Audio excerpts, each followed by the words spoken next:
All right, let's call this meeting to order of September 24th. Please stand for the Pledge of Allegiance. Tim, would you lead us, please? Mr. Kelly. Pledge allegiance to the flag of the United States of America and to the republic for which it stands, one nation, under God, indivisible, with liberty and justice for all. Public comment. If anybody would like to come up for public comment, please state your name and you have 5 minutes.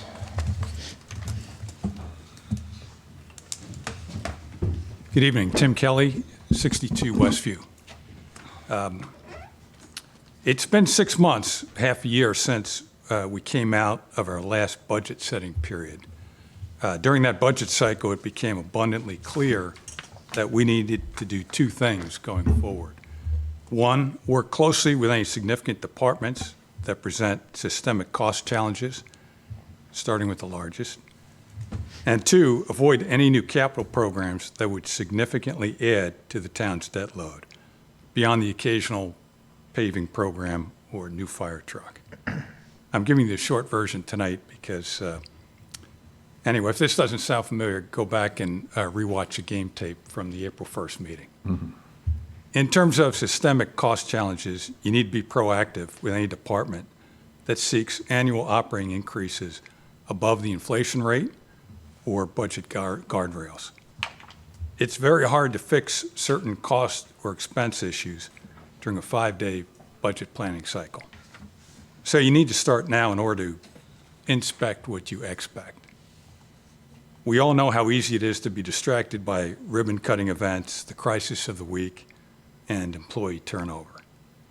In terms of the town's debt burden, it is currently programmed to grow 30% over the next several years, even if we don't add anything. And of course, in 18 months, there will be another property reval with direct impact on Farmington taxpayers. At this point, we should not set up any ad hoc infrastructure or building committees until we have had sufficient time to digest the outcome of our current debt load commitments. It's time to go on a debt diet. Thank you. Thank you, Tim. Kat, anybody online? I do not see any hands raised. All right. Going once, going twice. All right, we will close public comment. Keith. Agenda item D1, I make a motion to review the next step for goals 4 and 6 in the attached Town of Farmington strategic plan. Second? I have a motion and a second. Kathy, you guys said you're going to move down. Yeah, that'd be great. Thank you. You're welcome.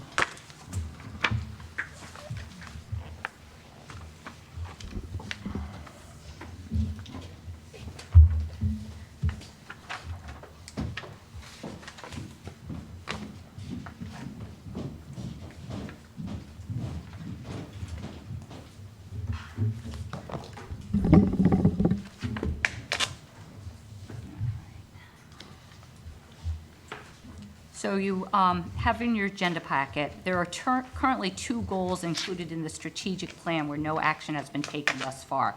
The first one is to establish an ad hoc town council subcommittee to work with town staff on streets and sidewalks, our town ordinance. And the second one is goal 6, is to provide needed support to ensure that the Farmington Fire Station Building Committee moves forward and receives the appropriate staffing. So it's to establish a fire station building committee. Additionally, there are 2 other goals in the strategic plan that were considered priority 2 goals. Thus, no action was expected to be taken. One was about the future of Parsons property, that's goal 1, and goal 9 was the construction of new Meadow Road sidewalks, with the construction beginning in the spring of 2026. So that's where we are right now. So I'm just, I think, tonight to have some discussion on these 2 goals and see where we're going. Okay, great. We'll open up. Sarah, do you have any questions? Yeah, so in terms of the goals 4 and 6, what are kind of the next steps that you would recommend we do in order to start the process on each one of those goals, implementing them, and sort of maybe give an overview for the public again as to why we initiated these goals in the beginning and what we're looking to do with the committees themselves. Sure. Well, the first one, goal 4, is the sidewalks, streets and sidewalks. And as you know, I've been talking about it for a long time. It's been on the strategic plan and it's usually pushed out. But it's one of the things that we do get a ton of comments about and questions about the sidewalk. And I think it's two-phased. One is the maintenance of existing sidewalks and the building of new sidewalks. So it's two-pronged. And I think there's a couple of things going on with it, is that, one, I don't think the public actually knows what the ordinance says and how it reads and what the law actually is. So I think that's the first thing. And I think the second thing is that, is the council interested about taking any change of policy direction about what the ordinance is? And my first thing would be is that I think we need to establish an ad hoc committee, and my recommendation would be somewhere along the lines of, I think we need to survey the public and find out, first of all, I think we need to educate the public. And then the second thing is that I think we need to survey the public about what they understand. Because the perception I get right now is that you would think everyone wants sidewalks. I know that that's not the case. Or they want it, but they don't want to pay for it. So I think that we need to, I would recommend setting up an ad hoc committee that would work with a survey committee that would help come up with some questions, and also kind of an education campaign too about sidewalks. And Kat, maybe you can speak a little bit that we've done this quite a bit. Yes, if you remember, after the first referendum for the high school and before the second committee was formed, we did do a survey ad hoc committee where we reached out to the public, kind of got the temperature, got some feedback. We also did this prior to forming the 1928 building committee. An ad hoc town council committee was formed. They went out with the survey, kind of said, here's what we're thinking, here's what the potential uses are. And even though it wasn't finalized at the time, some kind of loose financial impact of keeping the 28 building. So we've kind of gone out in the past to get the temperature of the public before moving forward with actually accomplishing the goals. So that's kind of where I'm thinking in general, maybe about the sidewalks. I think we really need to kind of start moving on this because we are getting more and more comments about it and different things. And there's definitely, to my view, that there's not an understanding of the public about what the ordinance actually says. And I think until we get clarity on that, and also, do we want to collectively, do you want to change policy direction based on what the ordinance is at this point in time? And I don't think you can really do that until you get a flavor of, is the public willing to pay if that's the change, or is the council willing to pay? And so that's where that is. The Fire Station Building Committee, that's, again, something that I would say is that, I think another type of ad hoc committee could potentially be something that would be of value. I think that we have a facility study that has been done, but I think that this ad hoc committee would review the facility study. They'd review the cost associated for the fire stations.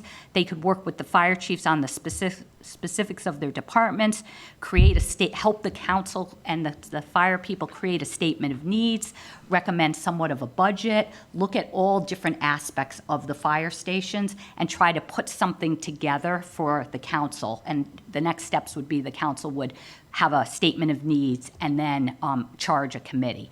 So I think there's still some legwork that could be done to help the council when they get to the point of establishing a fire station building committee.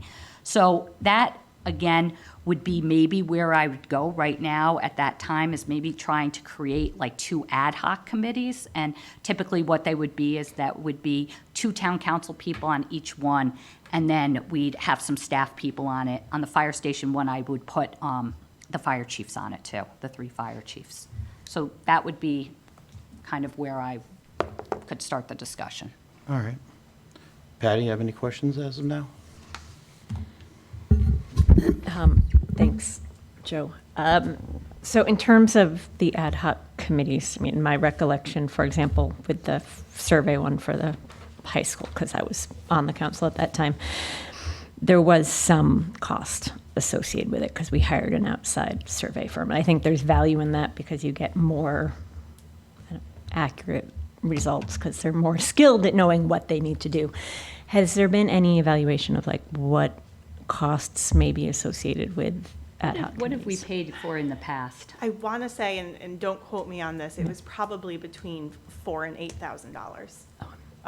And it's a statistically accurate survey. We've done a phone survey, which is a little more expensive. We've done an online survey, but having a professional survey done, doing an RFP, getting a company on board is the best way to get that statistical accuracy. I do agree. I think it's important to, because I think sometimes if you have stuff online, the people who are interested are the ones who respond. Right. Instead of the town. And I think, to Kathy's point, I think if we were to change anything with sidewalks, there would be a significant cost involved changing the ordinance. But I know, I agree that we also need an education campaign because I've talked to people who just don't understand that the sidewalk in front of their house is their responsibility. And then there's the people across the street who say things like, I'm so glad you have the sidewalk, but I'm so glad I get to use it. So there's also that. I think sometimes people feel a little, I don't know, And unfair. Yeah, and then there's also the aspect of the sidewalk being kind of like the public good sidewalk, the ones that go to the schools, the ones that maybe lead to the trails. Like, that's kind of a different thing than having a neighborhood sidewalk. Right. And who's paying for that? And that would be a policy decision and a change, too. Okay. That's all I have right now. Thanks. Brian? Yeah, I was just curious to know about the education component of it, because I think before we send out a survey, we need to educate people on really what the survey is about and what the implications might be of that. What are you thinking of for an education campaign? How long might that take before we even consider doing the survey? Right. So people can have information. Right. And I think twofold, and Kat, you were more involved in some of these surveys, is that I think we definitely hold like live meetings where people can come and we could do some education on that. And then, I don't know, in the survey questions, sometimes they have information like, did you know, or this is how it works now, that type of thing, to try to, when they read the answers, do they understand that you're responsible for your sidewalk in front of your house, you're responsible for the maintenance of it. Yeah, the survey itself is also an educational tool.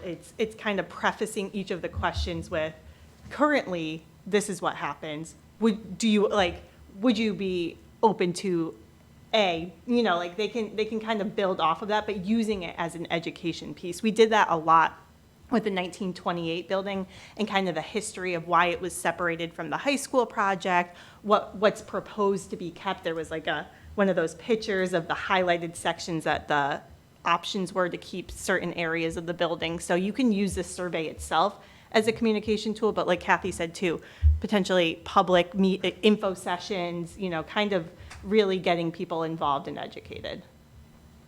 Yeah, I think that's real important so that we get really good information, because if you're not educated on what the subject matter is, it'll be tough to get accurate information back.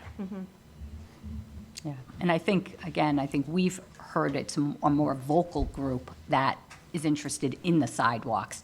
But I do have a feeling that, like, all of a sudden you realize not everyone wants a sidewalk. They may not be vocal about it, but even people that don't want to pay for it, they really don't want sidewalks really in town. A lot of sidewalks, a lot more sidewalks in town. And so that will be interesting to see too. Is that still the case, or is it not the case? I don't know.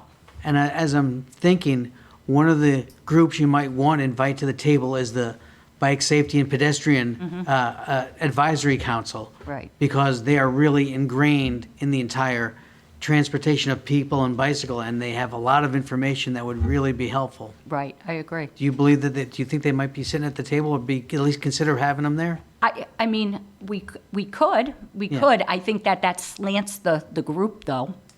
I'd like to have their input. Yeah. But I think if you're going to look to try to have a neutral survey come out, what people want, their bias is probably going to be more so in one direction. Oh, well, wanting to support Supports, yeah. walkers, yeah. The sidewalks. I think they should be part of the whole equation, and also. Yeah, somehow. Yeah, absolutely. Because they have a lot of information that they Right. can bring to the table and, you Right. know, Well, and one of the things. they can Brian- help disseminate information and surveys. Yeah, absolutely. And I think one of the things that we've talked about before is this whole kind of thought of having, and we did it with the Meadow Road sidewalk, but which by grant funding, is having sidewalks that get to the rails to trail system, get you to, and that's the bike committee and the trail Yeah. system. So I think they're all part of that equation for sure. Great. Dave, you have anything? The size of the ad hoc committee, I know you said 2 people on the council and then staff. I mean, do you think that it should be maybe 4 from the council? Like, I mean, sidewalks touch everybody, right? I mean, everybody here has we have sidewalks, neighbors come to us and ask us about, the sidewalks and so forth. And I was just wondering if just 2 or maybe more council participation at that level would be helpful on the sidewalks. On the facility study, I can kind of see where it's, fairly technical, type of thing. You're going to work with staff and kind of hone in on the building program. And it's definitely, you already have the facility, conditions report. So that's a big step forward. So I was just curious if. I mean, again, we typically have not done that for ad hoc. It's a policy decision, but if you're going to have 4, then you're having council meetings because you have 4 members of the council. So to me, if were going to do that, I wouldn't do an ad hoc committee. I'd just have it be the council. Okay. Amy, any questions? No. I agree with what you just said, though, that I wouldn't want, I think 2's good, personally. Usually that they do the leg work of the group, but, Yeah. The whatever council's the still going to council. make the action. when the ad Right. hoc Yeah. is, Any questions, Keith? No, I am a citizen who has bothered the town staff about sidewalks in the past, and I think this is a good idea, and I think it's twofold. It's so we need to be informed by the public so that we have an understanding of what the ordinance that they want is, but also, I mean, everybody who's follows any of the town Facebook pages or anything, there is a sidewalk debate on a bi-monthly basis, I want to say, and there's always somebody who is sure that they know the right answer, and it's almost always wrong. Or sometimes it's right, but, the fact that the repair is on the residents, not just the shoveling, and, there was somebody who was arguing that, no, the town will fix it for you, and they have preferred vendors, and a lot of that information is just not correct. So, no, I think that it makes a lot of sense. There was one note I had a question on, but I think it may have been answered. No, I think I think it's good on that. All right. Well, just throw my 2 cents in. Well, I do agree with Tim that, we've been pushing taxes up, and foreseeably, could be, like you said, at 30% over X amount of years, that we need to obviously relook at things. But knowing that for the last, 4 or 5 years, I sat here, the fire chiefs have been here every time asking us to go ahead and figure this out about the firehouses. It's not going away, and I think if we keep on pushing it back, those issues may get too far past their life and we'll be in for a bigger cost. And obviously, I do see and read and talk to the people about the sidewalks, and I feel like we do need to start addressing, talking, and educating our people, our citizens, about who's responsible if we're looking to do A, B, or C, who's going to pay for it, and try to get a good feel for what they're looking for. As far as Dave's suggestion, I think, we probably just stick with the 2. Obviously, we filter the information through our counterparts as we talk, and go through it all the time. So you, obviously, if whoever's on the committee will, hey, so-and-so called me up, and I'll relay it over to Dave or to Patty or whatever, just to share that information, just to keep it small working. So like you said, if we go into a bigger group, then we're having more council meetings instead of just hitting the issues that we need to hit. I have one.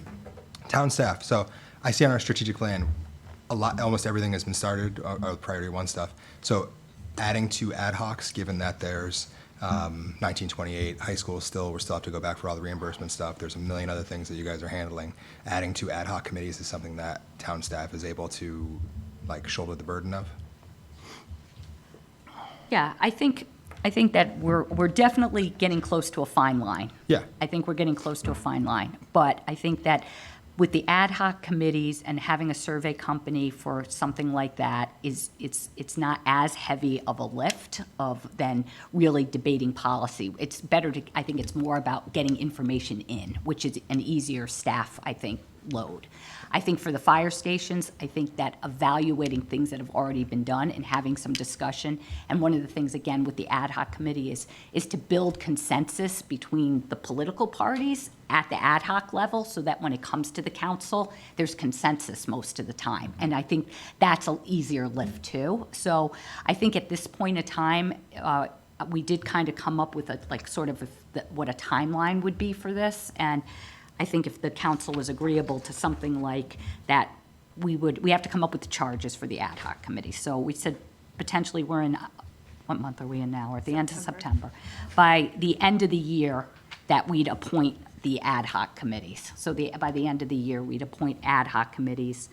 They would solicit proposals. That would take a month or so. We'd prepare questions, 2 or 4 months, and we'd probably review the survey results. So probably in the middle of 2025, halfway through, we'd have the ad hoc committee done. Make a recommendation. Make a recommendation. But that's somewhat aggressive, but we could do that. Same thing with the fire stations, create the charge for the ad hoc committee, appoint the ad hoc committee before the end of the year.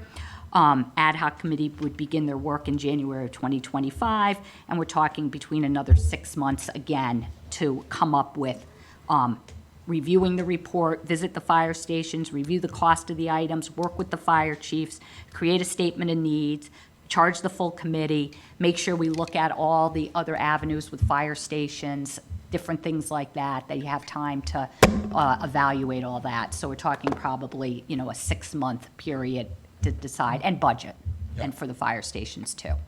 So so that's, to answer your question, I think that we can probably do those types of things, and the people that are needed for this is more not the engineering type and designing type, it's more like staff type like myself and like some people in my office that I think can spread the load around a little bit. Okay. And also, we'll be having stuff coming off, the books, in about a year or so, as far as the high school, the 1928, and stuff like that. So as we move further with the ad hoc committees, stuff will, obviously fall off, and then these things can go, if they choose to be forward Yeah. by I the think council at that January- time. What did we say, January 2026 A lot of the projects Projects. have been completed. completed? All right. So I got a question about the firehouses, if I may. Certainly. In the right place. I heard that there was a building that both the Unionville Museum and that the fire department was looking at, for space. And I was wondering if that's going to be part of the conversation of the ad hoc committee? 100%. Okay, so no decisions have been made there? No. So I was just curious, so, Yep. thank you. Yep. Any other questions? All right. Do we need to finish up the motion? I feel like sort of like the question and the answers sort of lead us in limbo. I mean, again, if we're all in consensus, this is what we're doing, and this is how we're pushing ahead, I think that's all I really needed at this point in time. Okay. Excuse me, Joe, can I make a suggestion or a comment? I know we're not appointing anyone yet, but when we do the sidewalk committee, I think it would be important to have people from someone from Second and First, because I think the Unionville sidewalk issue is different from the Farmington sidewalk. At least in terms of, I've heard people complain, that side got sidewalks, how come we didn't? So, Well, yeah, I would hope Yeah. that with the part Yeah. that we know, Yeah. that we figure out that, one's, The the survey, second too, district or will first. get a cross-section of Okay. respondents from Unionville and Farmington and, different ages and demographics. So that's a really key part of the survey. good. Yeah, and I think the hard part too, I think for a couple years that we went through the Main Street one, that was, a state grant, and a lot of people didn't realize that was all Yeah. grant money going in over there, and the same for the grant money on 177 for Yeah. the bigger sidewalks for the wheelchairs and We did the center stuff. of Unionville, and we did Yeah. Main Street in Farmington. So So, we the have bigger tried to do. projects. I know we have. I Yeah, just they don't. hear from Yeah, other yeah, people. yes, And then I exactly. try to educate them, but Jill, Still. that's a great question. Is there any grant money that we might be able to take advantage of for doing these surveys? I don't, No. I mean, We can look. I Yeah. don't, not off the top of my head that I don't just know any of curious. any, but it's always worth a look to see if there's Yeah. something. Just wanted to ask. Yeah. Thanks. All right. And if we covered those, we are good to go there, correct? So we're all good, we're all in consensus with forming them. So obviously you can talk amongst yourselves and figure out who wants to be part of what, and then we'll have it all formed in, you said January, correct? We hope that maybe in the December Well, we council. can start gathering Yeah. names now and then We're have it going to all try to ready to work on the flow. charge, so we'll have the charge for the both subcommittees. All right, perfect. And I guess we are done with that, with D. Yeah. H, we don't have any new business, do we, Kathy? We're not talking about Parsons? The additional stuff? on him? Do you want the strategic plan? No, the only thing that I would mention I'm is sorry. that on goal 1, it is my understanding, and it's coming towards the October meeting, is that if many, and maybe you all know, is that if you remember, the Historical Society was going to put the house on the Parsons property, and my understanding is that they're no longer doing that. So that they are looking to sell that piece of property and buy another piece of real estate. So some of the things with that Parsons property that has been discussed. That was because they would have to get an egress from the state. The state was going to give them an egress, but it was like a lease, right? It was like a 50-year Yes, lease. yeah. And so they didn't like that. I'm not sure. Yeah. I'm not sure what the background is, but I do know that it's coming up at the next agenda that the house that is, that they were going to make the historic district, they want to put it in the historic district, and my understanding is that they're going to sell it. So it's, again, so the Parsons, that whole thing about what was going to go on, I think it's not as crucial a timeline. So that's what I've heard. I misread the agenda anyway. I'm okay. Didn't mean to drag us back. On to H, Mr. Chair, sorry. Does there need to be a vote on D or no? There is a motion, but I don't know if you're voting on anything. I don't think you need a vote. No. But we're all in line. Perfect. All right. So there's no new business. So I guess we will call for an adjournment. Make a motion to adjourn the September 24th, 2024 Town Council meeting. Second. Motion is second. All in favor? Aye. Aye. Opposed? Motion passes. Have a good night.